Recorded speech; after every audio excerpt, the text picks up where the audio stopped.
Hi, everybody. Hi, everybody. Hi, everybody, and welcome back to the Talking About the Big Stuff podcast with Michael Cole and Matthew Cravat. I am Michael Cole.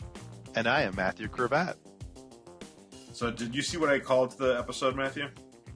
I did. It had the V word in it, and I don't remember it anymore because that was like a half an hour ago that I saw it. Like a Virgin. Do you know why I called this episode that?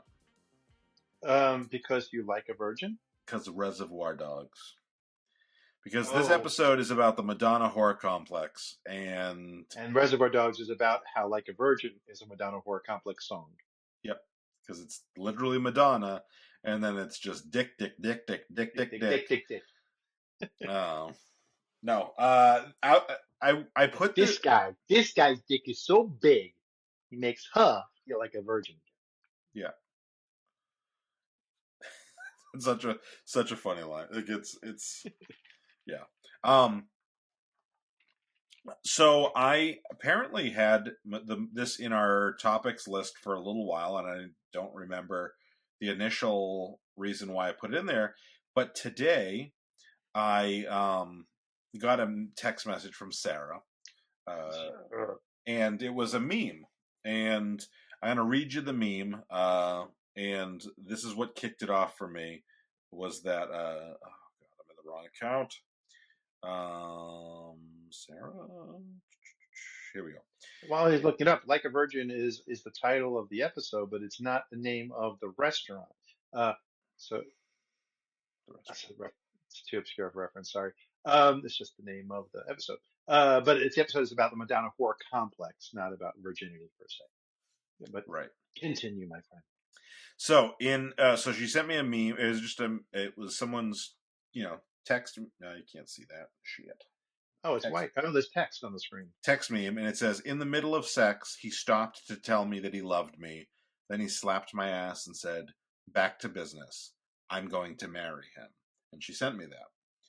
And I said, without looking at the comments or anything, I said, "I'm sure that this is growing as a meme, but genuinely, I think this is romantic." And she texted back and said, "I do too. That's why I sent it." And then I looked in the comments, and I was correct that people are like, that's what counts as chivalry these days. And I'm like, why? Only if he wiped it clean. Sorry, go ahead. Why can't there be, like, we're in 2024. Why can't we have a balance of premarital sex, but it's still within it? It seems fairly clear to me that that's within the confines of a relationship, and not that slut shaminess of, and in this case it seemed like the man's kind of getting the slut shaming. Either way, I don't, like the idea of, why can't we be open about sexuality and not have the taboos and the hang-ups. I can't remember which comedian it is, but someone, probably at least 10, probably 20 years ago, her routine had a thing about the things that it turns me on when my boyfriend calls me in bed, or things that I would smack him if he called me in real life. Mm-hmm. Something along those lines. Oh yeah. I mean, I think that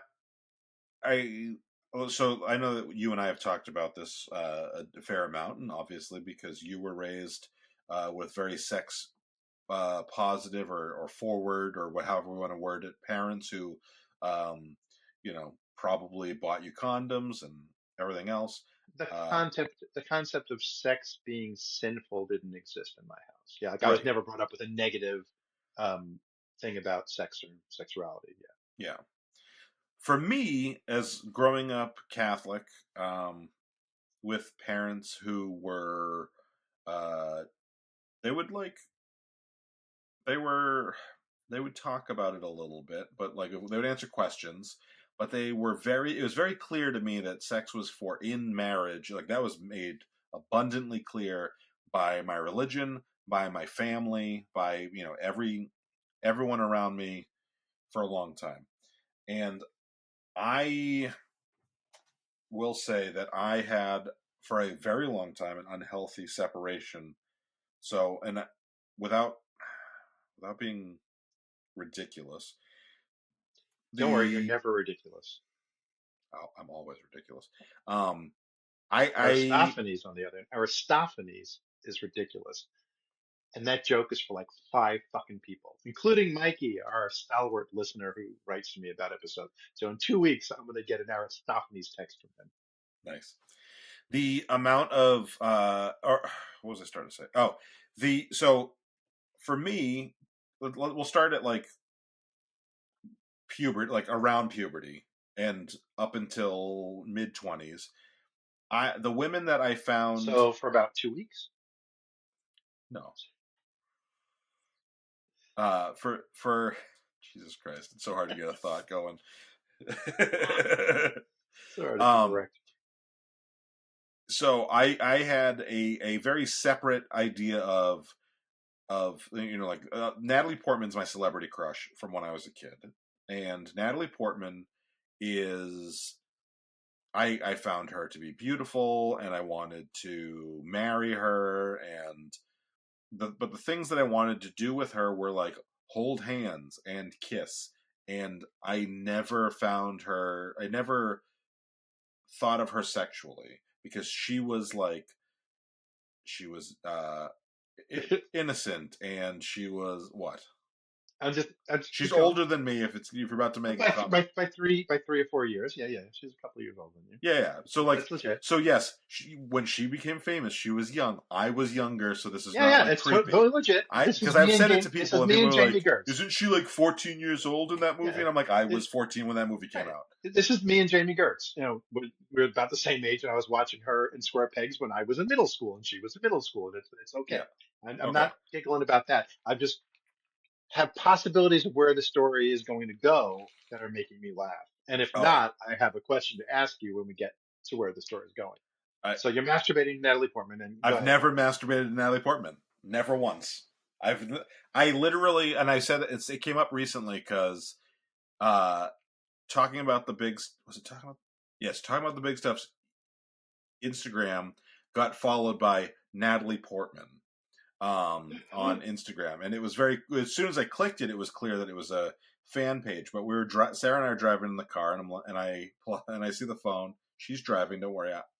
And I see on my phone that I got a friend request from Natalie Portman. I go, "Ooh, I got a friend request from Natalie Portman," and Sarah's aware that that's my long time celebrity crush. That's my And she goes, "All right, Mike, that was an extra level of excitement." She goes, and then she started joking something about like if I thought I was gonna fuck her, and I'm like, and even now, I was like, oh no, I don't think of Natalie Portman that way, and it's not because actually it's not because that's no longer because Natalie Portman's like angelic or anything in my head. It's just that like it's just a relic attraction now, like because I find there's plenty of women that I think are very innocent and sweet and stuff that I'm like I would still like I would Get rid of that. no that I like if I was single I would I would date them but I see them as a complete human being now, not Yeah. one side or the That is other exactly side. the phrase that was in my head when you were saying that too, is that people have a trouble seeing women as complete human beings. Like I can be nice or slutty, Yeah. but a woman can't be. And I think that, like, is Mm-hmm. exactly the description I was thinking is exactly what you said. Yeah. So question, 2004, how old were you in 2004? 20. Funny. Did you see the movie Closer? I did. And that didn't change your view of her? Because let me tell you, she's a child to me still. No, she's not a child. Well, You guys are when that much movie younger. came out, she'd have been 22 or 23. I Yeah, thought she was I very remember. attractive. I was in the so by 2004 I was sexually active, and my first sexual partner I think was the first time that I didn't see this. I think that closed that gap for me to some extent. Wait, can we specify what gap we're talking about? No, I didn't say filled the gap. I said closed the gap. I know Um, it's like you're not I going to have sex in that case. No, but like my first sexual partner, I found her to be beautiful and sweet and intelligent, and I wanted to marry her. I planned on marrying her, and I had sex with her, and and it wasn't like, oh, it's missionary and that's it. Like we experimented, we did lots of stuff. So it was not a matter of she wasn't in one of those boxes for me, and I think that did help a little bit in my projection celebrity wise. And then I got out of that relationship, and I think that it took a little while longer for me to start doing that in general with women that I actually was meeting in person. There was like, oh, and partly, like, it's not. I'm gonna sound like I'm defending some terrible behavior. Partly, I think that there is an argument to be made that like casual sex is acceptable. I think that's true if everybody's aware that that's what it is. I do think that coming from a very Madonna whore mentality for a long period of time, that I don't think I handled people's emotions responsibly during a casual sex period of my life. Because I don't think that I think I used the idea of one thing to lure I think I was like, oh yeah, I love you, so that I could get laid, and I did. I was a scumbag for a little. I was such a better person than you. Um, I I'd say a problem that I had when I was young and sexually active was if I was in the heat of the moment, I did love people, like I did, and but my thing was I had to like bite my tongue to not say I love you. Like I felt like I wanted to say it when I was having sex with people and in post-coital cuddling, and I had to actively make myself not say it.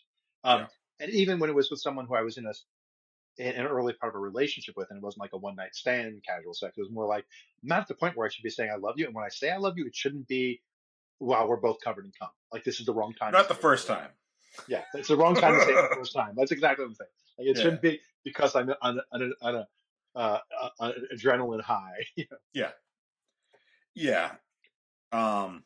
So It's funny because when I saw Closer, when my wife and I saw Closer, because we had three kids at that point in time, I had trouble watching it because I was like, I cannot watch Natalie Portman be so sexual. I feel very uncomfortable. I am seeing way more flesh than I want to see of Natalie Portman. I mean, objectively, she's a beautiful young woman, yeah. but I was having issues. So And the I age difference was more important back then than it is now. I mean, the fact now that I'm 13 years old and there's no big deal.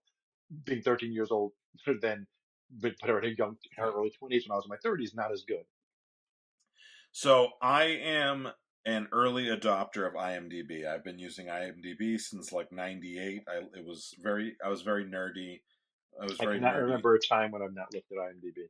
Like I remember, like Yeah. early on when it first came out, like it was this Oh yeah. miraculous website. But I remember talking about it and people being like, Yeah. you go onto a database of movies," and I'm like, "Yeah, it's awesome," and people being like, "That's fucking weird." Well, working But working in a corporate world as early as I did, I had access to the internet before most people. Like I had oh yeah, internet access through Telnet to us, the college computers before I had AOL. yeah, So I was seeing websites when it was just text websites. Yeah, so I'm an early adopter for an old guy. yeah. I was So there. I when was there when the old magic was written. I know I've heard this and I just can't remember. Alex is probably screaming it right now. Don't quote the old magic to me. I was there when it was written. I know it. Um, It's a so Christian thing. is it? I'm gonna Kind of look it is. up, but It kind of is. So anyway, I IMDb. Uh, I would when I liked somebody, whether it was romantic like or like Jim Carrey. I like love Jim Carrey. I would look up their Was that IMDb. romantic? Yeah, I would look up their IMDb and I would try to see everything that they had done.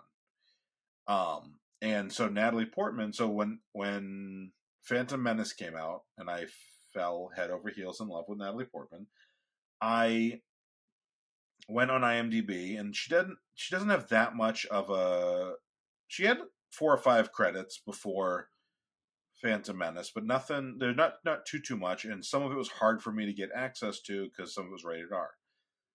But Leon the Professional was on TV on TBS or TNT all the fucking time. And so I was like, oh, I've seen this movie when I'm scrolling on the channel guide or whatever. This is a Natalie Portman movie. I'm going to watch it. Nope. And I was 14 years old, and I think she's like 11 or 12 in that movie. And there's a scene, actually, I think it's Like a Virgin that she sings. That's weird now that I think about it, where she's wearing like a bra, but it's like an oversized bra that she found, and she's singing. And I think she has like a shirt on under it. I don't think they just show it like it. But for a 14-year-old me, I was like, this feels fucking weird to see this little kid doing this. And so, like, you talk about Closer and having that moment, and I, at 14 years old, was like, no, I don't want to see this. What is this? I've since seen Leon, and I've understood that there's, a whole lot more going on there, and that it was not, as creepy as it was for a 14-year-old, but so great. So ironic that your Madonna horror complex person is Israeli-born Jew. Well, for me, there's no complex. Like she's just one side of it. So like I would She's, I would I would want to marry her, and then the other side was that I would look at women in porn, like in but that's the yeah classic complex. What the complex is, yeah some women are Madonnas, yeah some exactly are yeah whores. So you can't ever have a healthy relationship right. because you can't desire the woman you love and you can't love the woman you desire because they're Oh, I like that opposite. wording. That's good. Yeah, Thank you very much. the one that I remember, the porn star that I remember, kind of crossing the line to some extent. Not that I ever pictured myself marrying a porn star, but like she had a very innocent. You're not a president. You didn't marry her. His current wife did like nude stuff in I don't Mexico think we have to and stuff. shit on Melania to I'm get not Melania. shitting on her. I'm not sex negative. I'm just saying Okay. Trump was married to someone. Did Yeah. porn stuff. No, but are you familiar with Sylvia Saint? You don't. Sylvia's taint? Sylvia Saint. No. I'm gonna. You actually Google it. Google Sylvia Saint Yeah, here on I'm, your. I'm at work. Let me just type that in there. Huh? I'm at work. Let me just type it in my computer here. But She's got to be okay. She's a saint. she was my first like big, like I think you have like either modes or what moments where you like a porn star. She was the first one that I remember being like, oh, she's amazing, and I'll watch her in everything. And I think that I think there's something there. If you look at what her image, she's blonde and Snow White and like very oh, Alex wrote something about do not quote the old magic, but I still don't know what it's from. And I quote the old magic. I was there when it was written, Alex. But so Sylvia Saint is, I think, if you look at her, I think it's like, oh, this is why Mike kind of liked her more than other porn stars, because there was something I there. looked her up and I'm shocked she's not a redhead. I mean, knowing you. Yeah, well, I don't think of them as innocent and sweet. I think of them as fiery and lustful.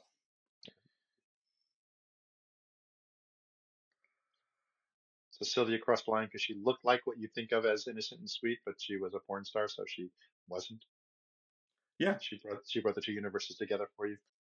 Yeah, and just porn was fat, very different for fat. me Yeah, because I grew up, I pubertied way before internet. So yeah. porn was videotapes my dad had or listing up late to Magazines. Cinemax when no one's home. My dad had videos. He had VHSs, man, magazines too, but for real porn. But like you means I watched the same porn movies again and again and again.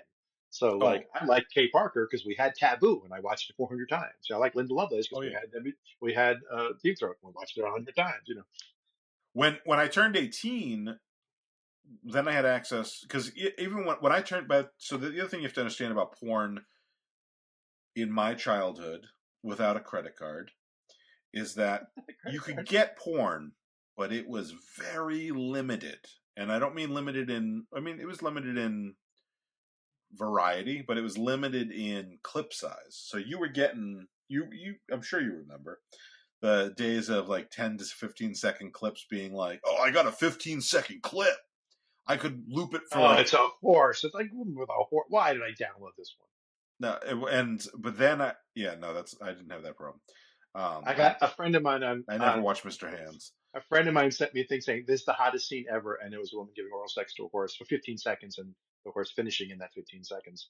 Um, and I was like, and this is a real life friend of mine, a coworker of mine, and I was like, what? What? How do you say this is the best thing ever? I don't understand. I can say that this is the weirdest thing, this is a gross thing, but how?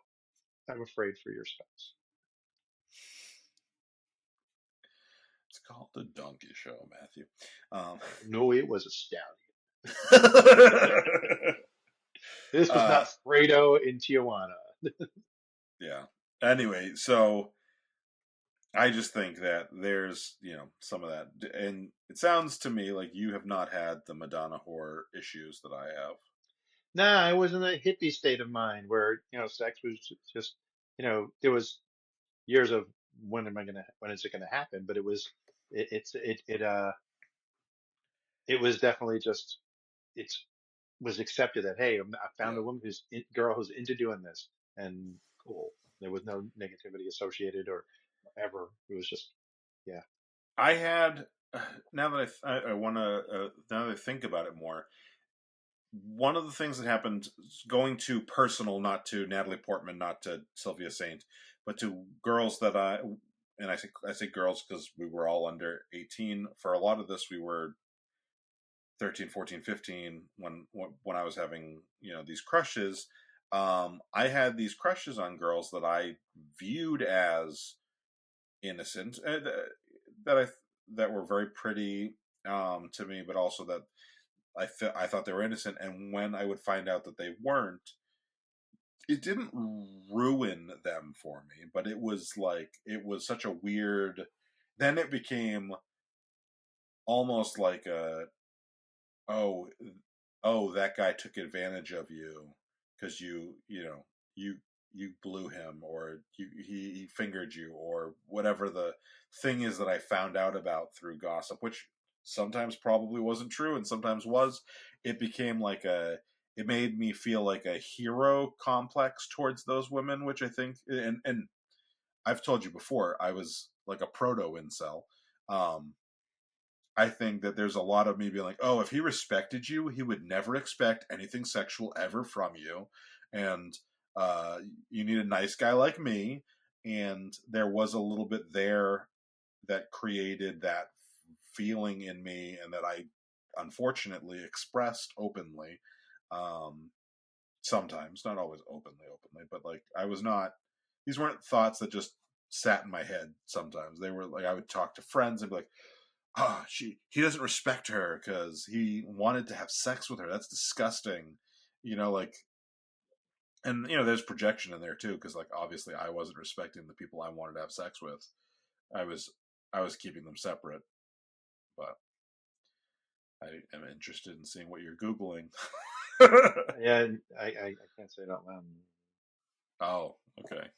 My parents' philosophy on all things, not just sex, but like alcohol or whatever. I wasn't a drug user, but it would have been the same for drug, I'm sure. Um, 'Cause I had friends over who were stoned who came over to make so I can make them laugh when they were stoned. And my parents' attitude was better to be safe at home where Oh you yeah, can't get into trouble than to be going out somewhere to do the same thing you're gonna do. You're gonna do what you're gonna do. I'd rather have you drink beer in your room, in the house, than yeah, go out on, to the schoolyard to drink beer where we won't catch you, but the police will. yeah. Yeah, that's what that is. I think my parents had a little bit. They didn't want us doing it in the house, but like I feel like I always had the ability to call for a ride. I'd Mom, be I just nutted all over this girl. Can you get me a lift home? more alcohol, obviously. Oh, sorry. I get I got post nut clarity, but I'm So I freshly remembered your phone ejacked, number. and the blood's rushing around. So I really need a ride. That's what Sarah and I like to call it, freshly ejacked. Mm-hmm. I would think that's like stealing somebody's car using hacking devices. Yeah, uh, I am hot as shit. I've always said that about you. Nice. No, it is. When I'm in the office, usually I have the ceiling fan on, but for obvious reasons, can't do that. And like I had it on and right up until we started recording, and it's getting hot. Um, I worked from home today, but I got two alerts from the office today. One, early in the day, that the air conditioning was out, and we're doing the best to fix. The owners of the building are doing the best to fix it. I'm like, oh, I'm happy I'm not in the office. And the other later in the day that there was a smell of gas, so they were evacuating the building. And then like a half hour later, the fire department has cleared the building. It's okay to come back in. And I'm like, yeah. I picked the right day to be working from home.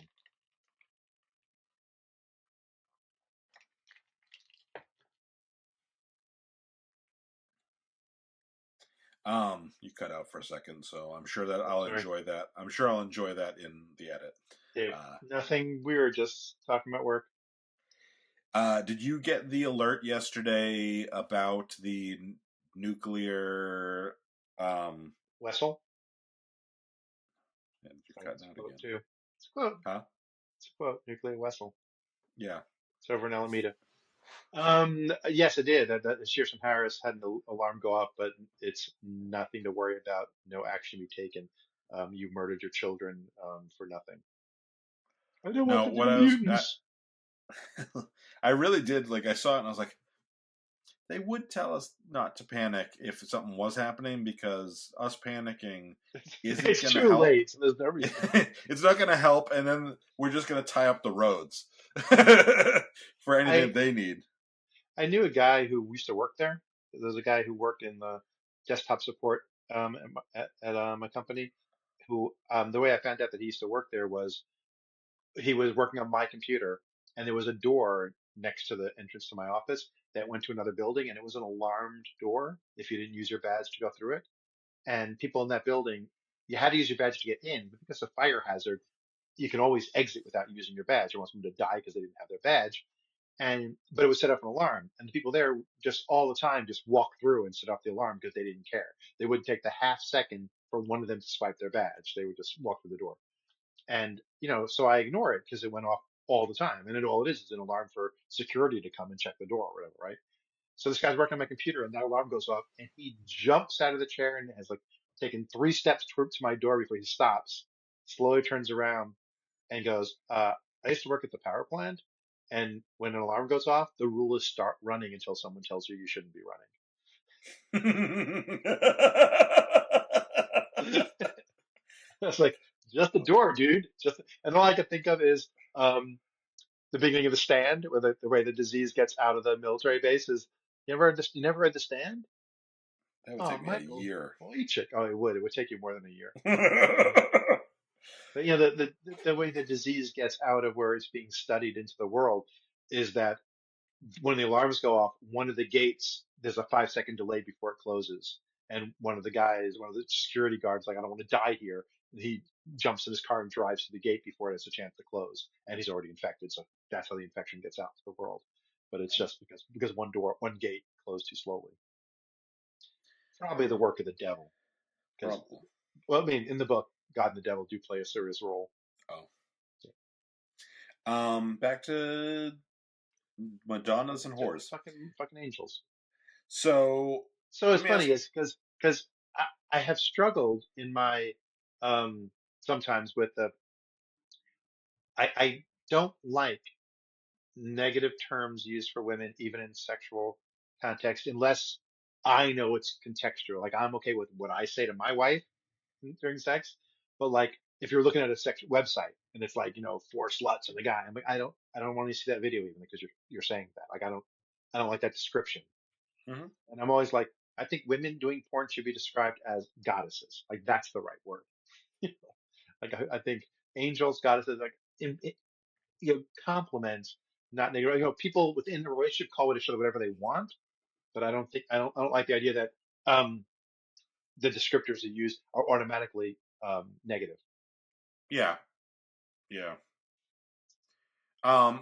So what I was gonna say is, thought experiment for a second. We're both. Let's say we're both single, and no, I will not fuck you. We're both single, and would you? Is there a limit on a woman's sexual history that would, and when I say that, she is STD clean. Yeah, I say She STD clean. I think I would imagine is my limit. okay. So imagine, that's as far as I can tell, that's my limit. So I would say, but like I know there's a lot. Like if you, anytime you see there's a woman, Riley Reid, who is a porn star, who was With a name like that, I'm shocked. there's a clip of her from a podcast that was like fairly viral last year of her saying something about how the way a guy treated her outside of porn, like it made her feel bad, and the comments were just fucking the most vile shit imaginable. And there was a part of me that goes like, I don't know that I would date an active porn star for a whole bunch of reasons.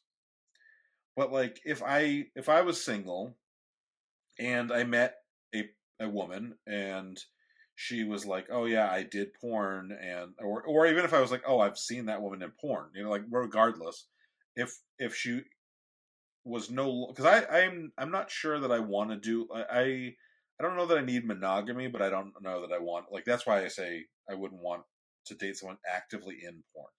But if she was like, "Oh yeah, no, I've been out of porn. I don't do it anymore, and I have a clean bill of health," I'd be like, "All right, let's date. Let's see where this like see what our interest is in each other."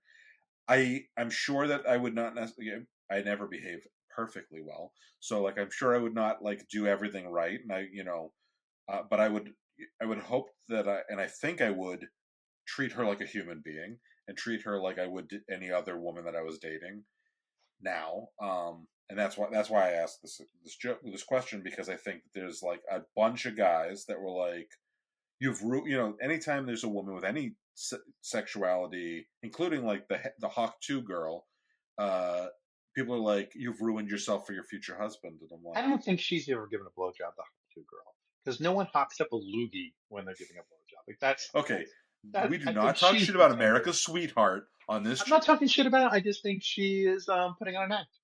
Well, no, she in the interview that I saw with her, she said she just was trying to be funny. Yeah, Like, I was like that's like she wasn't legitimately like, what your yeah. guy really wants is you like real green virus laden phlegm all over there. So anyway, the point being, Yeah, well, I mean, people, once upon a time, I was with a buddy, and we went over to a buddy at his house to pick something up, and that guy's girlfriend was a stripper, yeah, and there were like two other strippers over the house, and we hung out there drinking for like 2 hours, and other than me being a little flabbergasted because they were gorgeous and yeah, young, like 10 years younger than me. I was probably in my early 30s, and so it's just a little awkward just because you know uh, yeah, they're attractive. I definitely didn't treat them worse, and I think anything negative of the fact that they were dancers or yeah, whatever else they may or may not do. I mean, the first person that was gracious enough to introduce me to sex had a lot more experience than me. She took me to bed. I didn't yeah, seduce her, and I'm very grateful for it. And one of the other early people in my uh, history, similarly, was someone who like people were like, she's been with this guy, and been with this guy, older guys, and all this stuff, and people gave me she's going to break your heart. My mother at one point was like, I don't like to spend so much time with her this weekend. She's going to break your heart. I'm like, Mom, I'm not in love with her. We were just fucking. My mother was like, oh, good. Because don't get caught up in her because she's not going to want to be with you long term. yeah. So I You have can't fuck the no way she's issues. used to. Yeah. But just like she's not, it's like it's not in love with you. Don't be in love with her and think that she's staying with you. I'm like, Yeah, nah. I mean, it was casual, fun, consensual. We're here together for a weekend. Let's party. yeah. And it was definitely not a. And now we're in love. So back to your friend with the girlfriend who had been a stripper. But she That was a actually, stripper at the time. I mean, she was actively a oh, stripper. okay. Her I stripper mean, friends were over because she was a stripper. Yeah, yeah, yeah. either way, I think that falls into what I'm about to say, which is I think part of the problem for a lot of men becomes that aspect too, not just the I don't want to date a stripper or a porn star or someone who's had significant amounts of sex, but I don't want my friends to know that they've done that. Like And I riding a think, moped. yeah, there's like, yeah, I've heard that joke before, although not in the same I way. made it a more positive one. Yeah, yeah. And I think that there's a lot of that peer pressure vibe of like like, oh well, I just watched Independence Day with Logan and Sarah, and there is the scene where Harry Connick Jr., who was horribly miscast, I like him as a person, but he's the worst part of that movie, says to Will Smith, "Come on, man, you don't marry the stripper." And Will And Smith like, smacked him and said, "Get my motherfucking wife's motherfucking name out of your motherfucking mouth." Oh no, he was acting, so he didn't do that. yeah. Anyway, so there, I think there's that concept of like this is just a fun time thing, and guys, and part of that is like, I mean, a lot like everything else, like we are a peer pressure society in a lot of ways, and we are like, my morals should be your morals, and my morals should be everyone's morals kind of society. That's a true statement, though. My morals should be everyone's. No, I mean, I think Knowing that most of your people. morals, I agree with you, but I think people inherently should feel that way on some level. Otherwise, you would sure, feel that your morals are wrong and you should change them. Like it's kind of like your political leanings. You know, you feel like yeah, I'm right. Anything further to the left is too far. Anything further to the right is too far. sure. I'm perfect. Otherwise, I would change. You I know, I don't feel like morals are disagree. the same way. I don't disagree with your point there. I do think that some things aren't a moral issue, and we make them a moral issue when they're not. I think if if like I said, if you take out disease, and obviously in a situation which everybody's consenting, sex in multiple partners and in sexual history is like pineapple on a pizza. It's like that might be your thing and not my I thing, killed or someone over that. just like sex. Uh, That's what I'm saying. You say it's like pineapple pizza. I killed someone over pineapple pizza. yeah. We were at yesterday. We were at Barnes and Noble, and we were about to check out buying Logan a book, and there's a book at the front that says everyone in my family has killed someone except for me, and I handed the book to Logan and said, "You should probably read this." And he goes, "You've killed someone?" I'm like, "No, I haven't fucking killed someone." But I think that there's I think there's a lot of that peer pressureness to this idea of Madonna whore. Like, I think that, I mean, ultimately, what is religious sexual morality but peer pressure? Like it's just, maybe they're not your peer, maybe they're the authority pressure. But it's making your whole community behave the same Yeah, way. So yeah, I think peer pressure is reasonable. It's mhm. peer pressure that's outside influence, not just from the peers. But I think most Yeah, peer pressure comes originally from an outside influence. yeah. So Yeah, yeah, it's true because again, even like forget the fact that I'm atheist. In a lot of Jewish communities, especially Reformed Jewish community, sex is not much. We don't have sin. Like there's no going heaven and hell, so there's not as much stress about consensual, regular sexual environment growing up. yeah, I have learned. So I'm gonna this. I mean, we've got so much for the patrons already this episode, um, but I'm gonna ask you some sexual Jewish myths that I've heard, and you can tell me if they are. No, we don't have a sheet. Oh, I haven't heard that one. No, these are not even remotely where I'm going. So the first one, I'm not going to start in chronological order of me hearing them, but the first one that I want to say is it true that some Jewish people believe that vaginal moisture is a disease? Um, when you say some, I think the answer is one. There's one.